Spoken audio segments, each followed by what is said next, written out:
છે, શેના માટે પ્રેસ કોન્ફરન્સ છે, શું વિષય છે? આપ બધા મીડિયાના મિત્રો જાણો છો એ રીતે મોરબીમાં 2/8ના રોજ પાટીદાર જનક્રાંતિ સભાનું એક આયોજન કરવામાં આવ્યું હતું. આ સભાની અંદર ડિસ્કો દાંડિયા ક્લાસીસ છે એ એક સામાજિક દૂષણ છે અને એ સામાજિક દૂષણ સમાજમાંથી પૂર્ણ રીતે નાબૂદ થવું જોઈએ એ વાતને લઈને મોરબી પાટીદાર સમાજ મોટી સંખ્યામાં ભેગો થયો હતો અને એક જ અવાજે આ નિર્ણય કરવામાં આવ્યો હતો. સાથે સાથે આ જ વાત આખા ગુજરાતની અંદર અને દરેક જગ્યા ઉપર આ વિષય ખૂબ ચર્ચામાં લેવામાં આવ્યો હતો. મીડિયામાં અમને ખૂબ સહયોગ મળ્યો હતો આ બાબતનો. હવે જ્યારે આ ક્લાસીસ બંધ કરાવવાનો વિષય છે એની અંદર સિરામિક પરિવાર, પાટીદાર સમાજ મોરબી, પાટીદાર યુવા ગ્રુપો અને અમારી બહેનોના મંતવ્યો જે છે એ પ્રકારના છે. એમાં અમારો ખાસ નિર્ણય, કારણ કે જે રીતે આ વિષય સામે આવ્યો એવી રીતે ડિસ્કો ક્લાસીસ જે ચલાવે છે, જેને રૂડું રૂપાળું નામ આપે છે ગરબા ક્લાસીસ, આ લોકોનો પણ અમારી સામે પ્રશ્નો આવ્યા હતા કે એની રોજગારીનો, એને શીખડાવવા હોય તો કેવી રીતે શીખડાવવા, શું કાંઈ, આ બધા સવાલો જવાબો એમના પણ હતા. તો આજે એમની મીટિંગ થઈ ગઈ છે અમારી 3:30 અને ત્યાર પછી અમે મીડિયાને બ્રીફિંગ કરીએ છીએ. અમારી વાત એ છે કે જે રીતે આ દૂષણ છે એને તમામના સહયોગથી તંત્ર, આ ચલાવનારા ક્લાસીસ વાળા અને શીખડાવવા વાળા અને સમાજ બધા એક થાય તો જ આ દૂષણને નાબૂદ કરી શકાય. તો અમારી સ્પષ્ટપણે માંગણી છે, જે કાલે રાત્રે અમારી મીટિંગ થઈ હતી અને એના અનુસંધાને અમારો નિર્ણય છે. આ નિર્ણય વ્યક્તિગત મનોજ પનારાનો કે માત્ર અમારા 4 મિત્રોનો નહીં, સમગ્ર સિરામિક પરિવાર, પાટીદાર સમાજ, અમારી બહેનો દીકરીઓ સાથે પાટીદાર યુવાન ગ્રુપનો છે કે પાટીદાર વિસ્તારમાં કોઈ પણ જગ્યાએ ગરબા ક્લાસીસ ચલાવી લેવામાં આવતા નથી, એટલે કે ચલાવવાના નથી થતા. જો આવા કોઈ ગરબા ક્લાસીસ બળજબરીપૂર્વક, ખાસ કરીને જ્યાં પાટીદાર ડોમિટ એરિયા છે એટલે કે રવાપર રોડ, એસપી રોડ, આવા જે એરિયાઓ છે અહીંયા કોઈ પણ જગ્યાએ ક્લાસીસ ચાલતા હશે તો એને બંધ કરાવવામાં આવશે અને એને ચલાવી લેવામાં નહીં આવે. અને જો કોઈ બળજબરીપૂર્વક આવા પાટીદાર વિસ્તારમાં ક્લાસીસ ચાલુ કરશે તો એનું પરિણામ એને ભોગવવું પડશે. અને પાટીદાર યુવાનો આ બાબતમાં સંપૂર્ણ રીતે સક્ષમ છે. કાયદો પણ હાથમાં લેવો પડે તો લેશે. એટલે અમે આજે એમનું એસોસિએશન અને એમના મિત્રોને પણ સમજાવી દીધું છે અને મીડિયાના માધ્યમથી પણ બ્રીફિંગ કરીએ છીએ કે આ વિસ્તારમાં એટલે કે પાટીદાર વિસ્તારમાં અમે ગરબા ક્લાસીસ ચલાવવા દઈશું નહીં. બીજો જે વાત છે એ એવી છે કે ગરબા ક્લાસીસ જે છે એ ગેરકાનૂની રીતે કોઈ ચલાવતું હશે તો પણ એને સંપૂર્ણપણે બંધ કરાવવાની તાકાત મોરબીમાં પાટીદાર સમાજ સહિત તમામ સમાજના લોકો, તમામ મોરબીવાસીઓ પણ આમાં સહયોગ આપશે અને ગેરકાનૂની પ્રવૃત્તિ કરતા ક્લાસીસોને પણ મોરબીમાંથી તિલાંજલિ આપવામાં આવશે અને બંધ કરાવી દેવામાં આવશે. આવા કોઈ પણ અસામાજિક તત્વો આ પ્રકારનું કામ કરતા હશે તો એ મોરબીના લોકો પણ સહન નહીં કરે. ત્રીજી વાત છે કે કાયદાની ભાષામાં રહીને, કાયદાની પરમિશન લઈને, લીગલી જે ગુજરાત સરકાર અને ગૃહ ખાતાની અને પોલીસ તંત્રની જે ગાઈડલાઈન છે એ મુજબ કોઈ ક્લાસીસ ચલાવતું હશે તો એમાં પણ અમારી એ વાત છે કે તમારે પાટીદારોને ક્યાંય પણ પરમિશન આપવાની થતી નથી.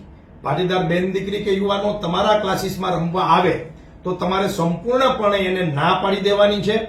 અને એની વૈકલ્પિક વ્યવસ્થા એ છે કે પાટીદાર નવરાત્રી પહેલા આ ક્લાસીસ જે શીખવાના છે પાટીદારોએ, એની અંદર અમારી છાત્રાલય જે છે બસ સ્ટેન્ડની પાછળ, ત્યાં આવીને પાટીદાર બહેનો આ ગરબા શીખી શકશે. બીજું, કોઈના રોટલા ઉપર પાટું મારવું નથી.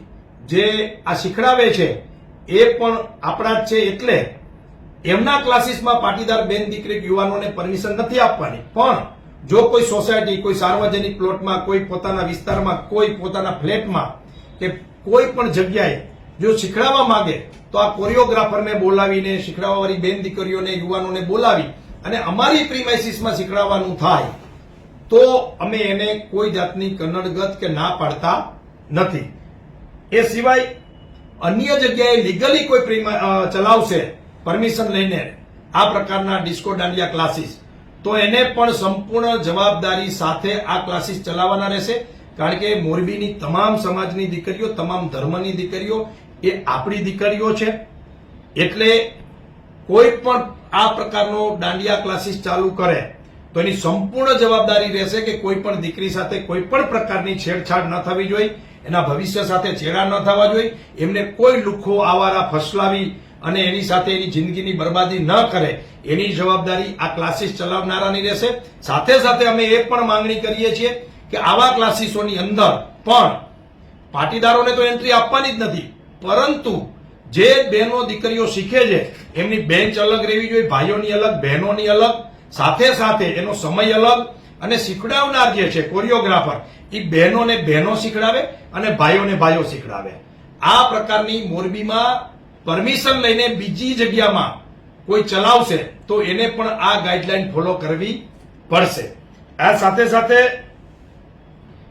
પાટીદારોએ પહેલી પહેલ એટલે કે રક્ષાબંધનને દિવસથી શરૂ કર્યું છે પાટીદાર છાત્રાલયની અંદર ગરબા શીખડાવવાનું બહેનોને, જેથી કરીને આપણી પ્રીમાઇસીસમાં કોઈ લુખ્ખો, ગુંડો, આવારા તત્વ, ચરસી, ગાંજો એવા વ્યસનો ધરાવતો ટપોરી ટાઈપનો માણસ, રોમિયો ટાઈપનો માણસ કોઈ આવી ન શકે, જેથી કરીને બેન દીકરીઓ શીખી પણ શકે અને બેન દીકરીઓ સારી રીતે ગરબા પણ લઈ શકે અને એમની સેફટી પણ રહે. ફરીથી કહીએ છીએ, કલાના વિરોધી નથી, ઉપાસનાના વિરોધી નથી, ગરબાના વિરોધી નથી. એ તો ગુજરાતની ઓળખ છે ગરબા, પણ એની આડમાં અસામાજિક તત્વો કોઈ બેન દીકરીની જિંદગી ખરાબ કરતા હોય તો એક આગેવાન તરીકે એક સમાજના પાટીદાર સમાજની પણ જવાબદારી છે.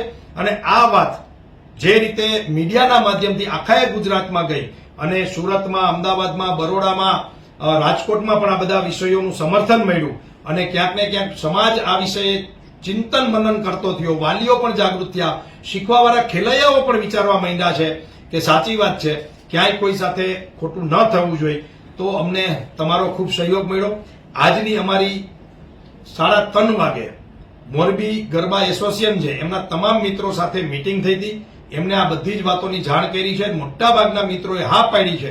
આમ છતાં પણ કોઈ પણ માણસ અમારી વાત માયનામાં નહીં આવે અથવા તો નહીં માને અને પોતાની તાકાતથી કે બળજબરીપૂર્વક કોઈ પણ પ્રકારનું આ વાતથી વિરોધમાં કૃત્ય કરશે તો પાટીદાર યુવાનો, પાટીદાર સમાજ, સિરામિક પરિવાર અને તમામ લોકો મોરબીના વિચાર કરશે એની સાથે શું થાય અને જે કંઈ થાય એ એમની જવાબદારી રહેશે.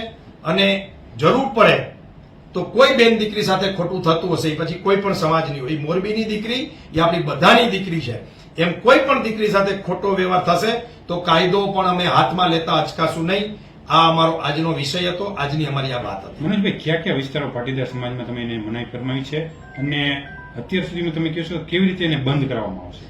પાટીદાર વિસ્તાર એટલે કે જ્યાં બહુમતીમાં પાટીદાર સમાજ છે ત્યાં કોઈ પણ પ્રકારના ગરબા ક્લાસીસ અમે ચલાવવા નહીં દઈએ. હા, પોતાની સોસાયટીમાં, પ્રીમાઇસીસમાં, સાર્વજનિકમાં અથવા તો કોઈ સ્કૂલનું કે બીજું મેદાન હોય એમાં પ્રી પ્લાનિંગથી કોઈ સોસાયટીના સભ્યો પોતાની પ્રીમાઇસીસમાં કોઈ પણ કોરિયોગ્રાફરને બોલાવી દીકરીઓમાં દીકરીઓ અને યુવાનોમાં યુવાન કે ભાઈઓ આવીને શીખડાવે તો એનો કોઈ વિરોધ નહીં. પણ જે ગરબા ક્લાસીસને આડમાં ડિસ્કો દાંડિયા ચાલતા હતા એ પાટીદાર ડોમિનેટ એરિયામાં સંપૂર્ણ ચલાવવામાં નહીં આવે. બીજું, જ્યાં પણ ચલાવે મોરબીની અંદર, અમે તો ઈચ્છીએ છીએ કે મોરબીની સમગ્ર પ્રજા અમને આ વિષયમાં સાથ આપે, કારણ કે આ એક પ્રકારની ન્યુસન્સ છે, આ એક પ્રકારનું સામાજિક દૂષણ છે. આમ છતાં પણ ક્યાં એ કાયદાની પરિભાષામાં ચલાવે રહીને તો સંપૂર્ણ કાયદાની પરિભાષામાં ચલાવે ને મંજૂરી લઈને ચલાવે અને એવી જગ્યાએ પાટીદારોની બેન દીકરીઓને કે યુવાનોને એન્ટ્રી ન આપે. એની જગ્યાએ અમે એની અલગ વ્યવસ્થા કરીએ છીએ કે એવા કોઈ લોકો હોય કે જેમને શીખવું જ છે તો એ ભલે પોતાની પ્રીમાઇસીસમાં શીખડાવે, વિસ્તારમાં શીખડાવે, પણ ત્યાં કોઈ પરમિશન આપવી નહીં. તમે કેવી રીતે ચેકિંગ કરવા જશો અને કેવી રીતે એને બંધ કરાવશો અને કેવી રીતે ખબર પડશે કે આ પાટીદારની દીકરીની એન્ટ્રી આપી છે? અમારું સોર્સિસ ખૂબ મોટું છે આ વિષયમાં. મોરબીની જનતા સાથે સાથે પાટીદાર યુવાનો અને બહેનો ખૂબ આ વિષયને લઈને જાગૃતતા આવી છે અને જાગૃતતાના કારણે અમને બધી જ વિષયો અમારા સુધી પહોંચતા હોય છે. મીડિયાના માધ્યમથી પહોંચશે, સોશિયલ મીડિયાના માધ્યમથી પહોંચશે અને અમે તંત્રને પણ આ વાત કરવાના છે કે અમારી આ માંગણી છે. અને સરવાળે તો કાયદો, તંત્ર એ લોકો માટે હોય છે અને બહુમતીમાં લોકો વાત કરતા હોય તો એ તંત્રોએ માનવું જોઈએ. તમે જોવો છો કે પાટીદાર બંધ કેવી રીતે કરવા જશો? પાટીદારની જે સભા હતી, કહું છું, એની અંદર તમામ પક્ષના લીડરો હતા, તમામ સમાજે સમર્થન આપ્યું છે અને બંધ કરવા કેવી રીતે જઈશું, પહેલા હાથ જોડીને વિનંતી કરશું અને હાથ જોડીને વિનંતીથી નહીં માને તો કાયદો હાથમાં પણ લેવો પડે તો લેશું. એટલે આ તો ભાઈ કોઈને કાયદો જ તોડવો છે અથવા તો નિયમોનું માનવું જ નથી અથવા તો બેન દીકરીઓની વિષયની અંદર કોઈ પણ પ્રકારની બાંધછોડ કરવામાં નહીં આવે. મોરબીની કોઈ પણ દીકરી માટે અમે કોઈ પણ લુખ્ખાઓ સામે લડી લેવા તૈયાર છીએ.